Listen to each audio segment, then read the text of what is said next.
88. And let's see, do you have any questions, Bob?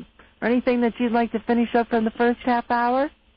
No, I think the important points today were the information on the new voluntary government annuities for retirees, and I'm sure that in time they'll turn it into involuntary. And also this Super Bowl that's coming up. Oh, what I forgot to tell you, they had programs for the hot dog salespeople and showed them how to identify terrorists.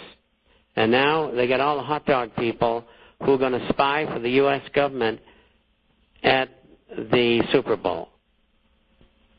And you can't make up stuff like that. Believe me. And that's the truth.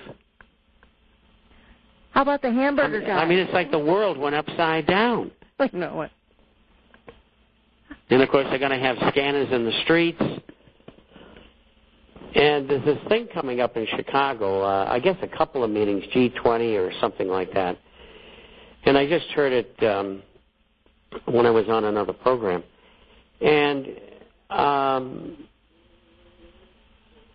they're bringing out full police forces and, you know, everything they can garner up that can kill people. They're giving them mace that's very, very highly toxic, and this pepper spray, military qualifications on the pepper spray. It is just absolutely incredible. And they're going there looking for trouble. Yep. And it's not good for America. I mean, these goons intimidating everybody. And but there's lots of bad stuff coming. You know, Bob, it's interesting. Chicago, isn't it one of the most wired cities in the country? I believe I think as far as cities with cameras and spying network, I think Chicago's right up there like number one, is it? Don't know. I haven't been a spy for about almost 60 years. Well, Chicago's right up there. So it's interesting to see that the G20 is being held there. Well, that's because of the president and all of his criminal cronies. Friends. It is total insanity. But you know what, Bob? We were talking on this. People just go right along with it. They'll be at the Super Bowl so sidetracked on buying their hot dogs, they really don't care what's going on. And, you know, They'll be having their beer and their keggers and the football game, and, you know, they just don't care. No, and they'll reach the camps, believe me. I have a link, tomorrow's issue, and it is a training, it's an advertising and training film for people who are in the National Guard. And what it's about is the recruitment of them to work in the concentration camps. I'm not kidding you. It's all there for you. So all you subscribers or people who want copies, all you have to do is email me. And we always have piles of good stuff, but that's one of the highlights. I mean, what they're looking for is people in TSA and groups like that who have IQs of 70 to 90. Now, on a Stanford Binet test rating since 1913, now the first tests were given to the military in 18, and they gradiate it this way. Everything above 116 is very high. 210 to 185 is genius, that sort of thing. And 116 is the norm. It's normal.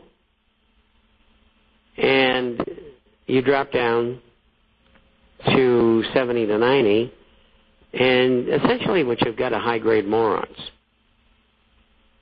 Of course, at the lower end, it's low-grade moron.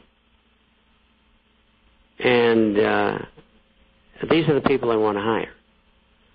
Because they won't ask any questions. Just say, hey, Zombo, you see that guy over there? He's got blue eyes. Shoot him. Yes, sir. That's what's going to happen. And that's why they're hiring him.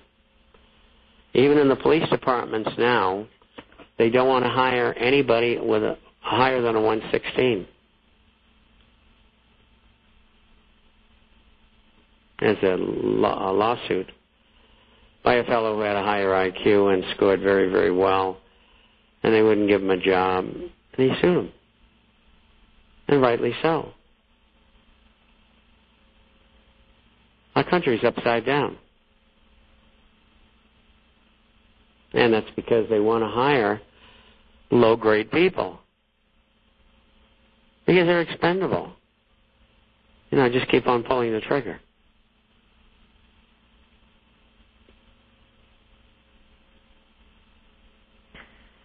Is it the same low grade? Of course, they'll be the ones that don't have jobs either. So that will be very easy to. Mm-hmm. Especially people who are in the National Guard. Most of them go in there to get the money, to get the pay. And boy, have they been in for a surprise in the last 10 years. Many of them died. But, you play with fire, you get the horn. Yeah, wasn't the National Guard, you usually went in there and you were basically, you went once a month or something like that, Bob? For training or something? Go 2 weeks a year to... 2 weeks a week, yeah. Whatever they call it, maneuvers. Mm-hmm. I missed all that. Well, I remember, Bob, one of my clients bringing me a newspaper for a position in the police department that they wanted Iraq veterans. I mean, that's who they wanted to join the police force. Well, that's natural. And that's okay. But hiring morons isn't. No.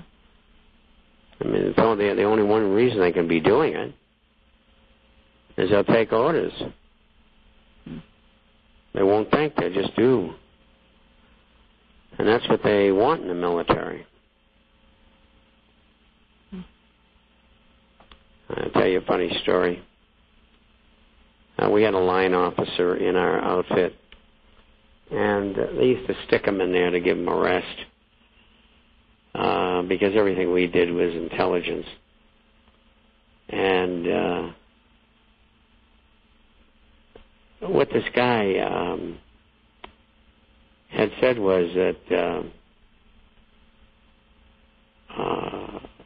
well, we know what to do if the Russians come over that hill. And, of course, the Russians weren't... We could see the Russians from where we were, to put it that way. And I went up to this guy and I said, I got to tell you something.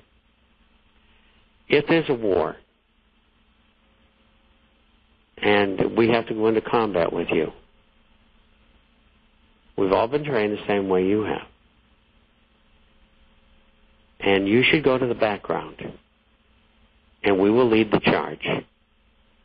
And if you interfere, you got a problem. I said, you're dealing with people whose average IQ is around 160. And yours is probably 116. So let us do the work. Just stay in the background. Don't screw things up. Well, he didn't like that very much.